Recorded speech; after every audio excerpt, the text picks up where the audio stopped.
नाज़रीन इकराम, आज हम बात करते हैं जी कि पाकिस्तान इसराइल के ऊपर अटैक क्यों नहीं करता।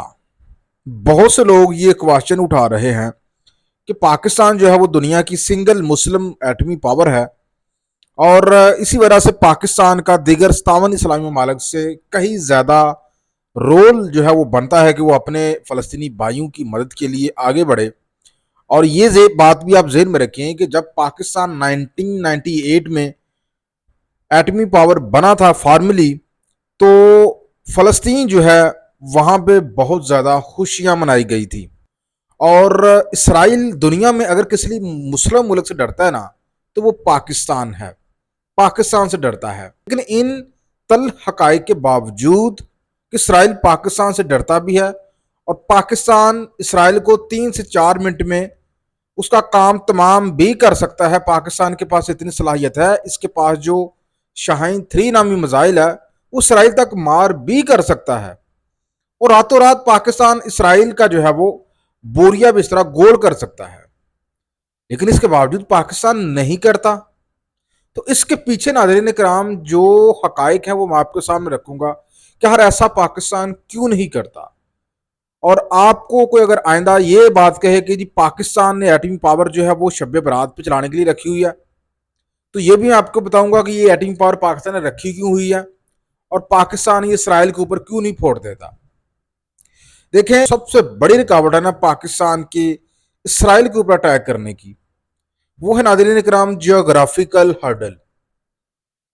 मतलब कि पाकिस्तान इसराइल के साथ डायरेक्ट सरहद नहीं रखता, पाकिस्तान से कई मीलों दूर है इसराइल।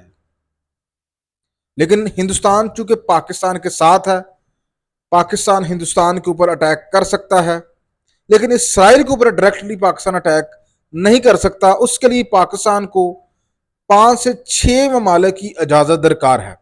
अगर पाकिस्तान इसराइल के ऊपर अटैक करना चाहता है, वो माइंड बना लेता है जी पाकिस्तानी आवाम के दबाव में आके यार हमें फ़लस्तीनी की मदद के लिए आगे बढ़ना चाहिए, उनके ऊपर बहुत जुल्म हो रहा है, हमने फैसला कर लिया है कि अब हम इसराइल के ऊपर अटैक कर देंगे। लेकिन नाज़रीन कराम, यहाँ पे ये सवाल पैदा होता है कि पाकिस्तान ने फैसला कर लिया है, तो क्या जो दीगर 6 से 7 ममालिक हैं जो पाकिस्तान और इसराइल को सेपरेट करते हैं, क्या वो ममालिक पाकिस्तान को इजाज़त देंगे कि वो उनकी जो फ़ज़ाई हदूद है वो पाकिस्तान को इस्तेमाल करने की इजाज़त देंगे? इसका जवाब है हरगिज़ नहीं। अब वो कौन से 6-7 ममालिक हैं? वो भी इस्लामी मुल्क है। सऊदी अरेबिया है, मिस्र है, सीरिया है, लबनान है, जॉर्डन है, इसके साथ साथ ईरान है।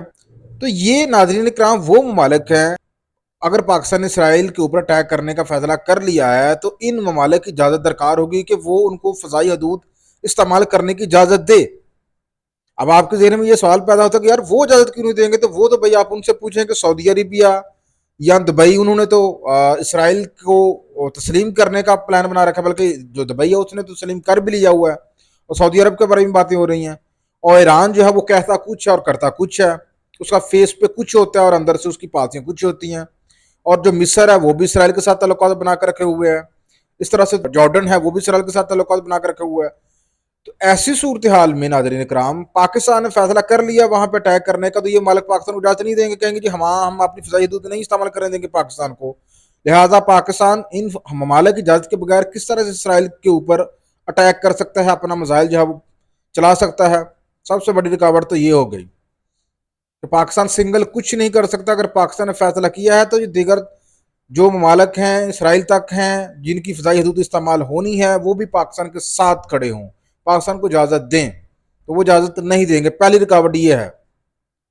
अब दूसरी रुकावट नाज़रीन कराम ये है, बड़ी रुकावट, अगर पाकिस्तान इन तमाम मालिक की इजाज़त के बगैर वहाँ पर अटैक कर देता है तो पहले नंबर पर तो उसका नुकसान होगा कि पाकिस्तान के ममालिक के साथ ताल्लुकात शट डाउन हो जाएंगे। सऊदी अरबिया के साथ पाकिस्तान के ताल्लुकात ख़राब हो जाएंगे, ईरान के साथ ख़राब हो जाएंगे, मिस्र के साथ, लबनान के साथ, इसी तरह जॉर्डन के साथ। तो ऐसी सूरत हाल में पाकिस्तान कभी नहीं चाहेगा कि इन ममालिक के साथ हमारे ताल्लुकात खराब हों, वो उनकी कंसल्ट के साथ आगे बढ़ना चाहेगा। तो अब मैं आपको ये बताऊं, तो ये बड़ी रुकावट है। تو ناظرین کرام دوسری رکاوٹ میں آپ کو یہ بتانے والا تھا کہ جو اسرائیل ہے نا وہ اتنا سا ٹکڑا ہے چھوٹا سا، اگر پاکستان وہاں پہ اٹیک کر دیتا ہے ان کی اجازت کے بغیر تو پہلے تو میں نے آپ کو بتایا کہ ان سے تعلقات خراب ہو جائیں گے، اور دوسرا یہ ہوگا کہ وہ ممالک جو اسرائیل کے ساتھ ہیں وہ بھی افیکٹ ہوں گے، متاثر ہوں گے۔ مصر ان کے ساتھ ہے، اسرائیل کے ساتھ لگتا ہے، وہ متاثر ہوگا۔ شام ہے وہ اسرائیل کے ساتھ لگتا ہے، وہ متاثر ہوگا۔ اردن ہے، جارڈن، وہ متاثر ہوگا۔ اس کے علاوہ جو دیگر خلیجی ممالک ہیں وہ متاثر ہوں گے، کیونکہ جو ایٹمی پاور ہوتی ہے اس کا اثر جو ہے وہ یہ تو نہیں دیکھے گا کہ یہاں پہ اسرائیل کی سرحد ختم ہو چکی ہے اور اس سے آگے میں نے نہیں جانا، آگے جو ممالک ہیں وہاں پہ میں نہیں جاؤں گی۔ وہ تو جگہ جہاں جہاں تک مار ہوگی ایٹمی میزائل کی، وہاں وہاں تک اس کی جو ہے وہ اثرات جائیں گے، اور اس طرح سے الٹیمیٹلی وہ ممالک بھی جو ہے اس کی زد میں آئیں گے، تو وہ کہیں گے بھائی آپ اسرائیل کے ساتھ ہمیں کیوں مار رہے ہیں، ہمارا کیا قصور ہے۔ تو اس طرح یہ ہوگی دوسری بڑی رکاوٹ۔ اسی طرح سے ناظرین کرام اور بھی بہت سی رکاوٹیں ہیں، ویڈیو لمبی ہو جائے گی لیکن میں نے شارٹ کرنے کے لیے یہ آپ کو بتایا۔ اس طرح سے امریکہ جیسی رکاوٹ بھی موجود ہے، امریکہ اسرائیل کے ساتھ کھڑا ہے۔ اگر پاکستان اس امریکہ کی بات نہیں مانتا تو پاکستان آئی ایم ایف کے ساتھ جو قرض پروگرام ہے وہ آگے نہیں بڑھا سکتا۔